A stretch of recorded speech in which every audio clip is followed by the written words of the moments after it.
Assalamualaikum warahmatullahi wabarakatuh.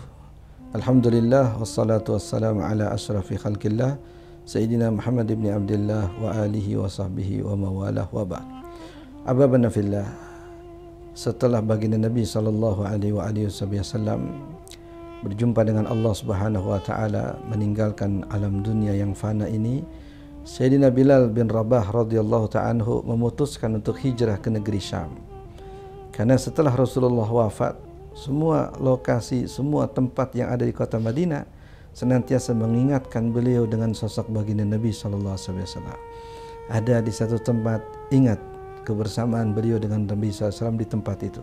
Datang ke satu lokasi, ingat kedatangannya bersama dengan Rasulullah sallallahu alaihi wasallam di lokasi itu.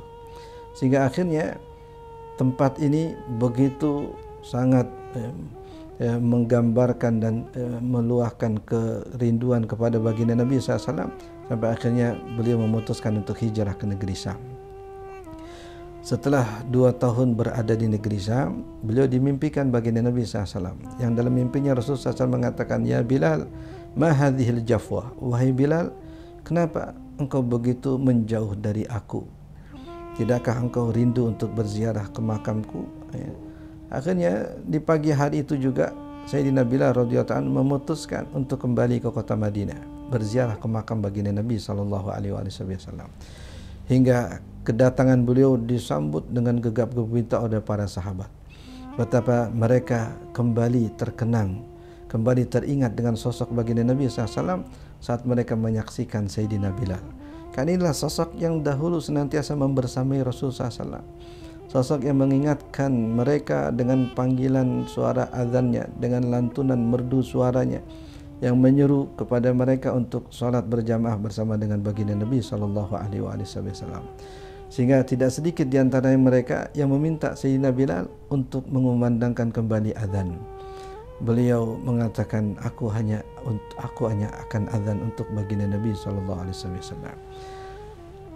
Tak lama sesudah itu datang Sayyidina Al-Hasan dan Sayyidina Al-Husain radhiyallahu ta'ala anhuma yang meminta kepada Sayyidina Bilal untuk mengumandangkan azan.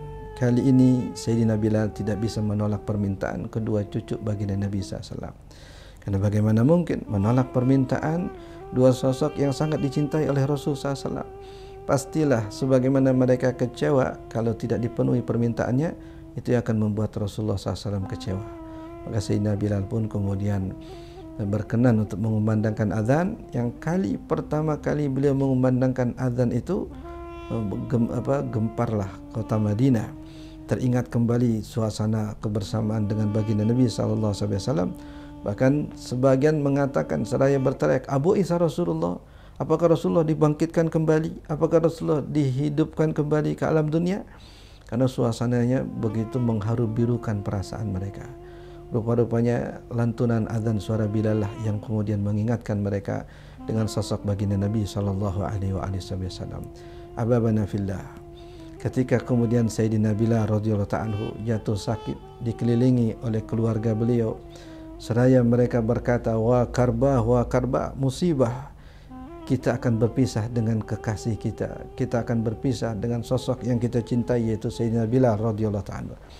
Mendengar pernyataan itu, Sayyidina Bilal radhiyallahu ta'ala kemudian berkata, "Bal wa taraba gadan alqal ahibbah Muhammadan wa hizbah." Sungguh yang aku rasakan saat ini bukanlah kesedihan, tapi justru kegembiraan. Karena sebentar lagi aku akan berjumpa dengan Rasulullah SAW dan para sahabat-sahabatnya. Kematian yang dalam pandangan sebagian orang adalah perpisahan, justru bagi kekasih Allah adalah perjumpaan. Perjumpaan dengan para kekasih, perjumpaan dengan Allah Subhanahu wa taala. Kalau kita melihat kematian sebagai perpisahan, sungguh akan muncul rasa sedih dalam hati kita. Tapi kalau kita memandang kematian sebagai awal perjumpaan, maka sungguh akan timbul rasa gembira dan senang di hati kita.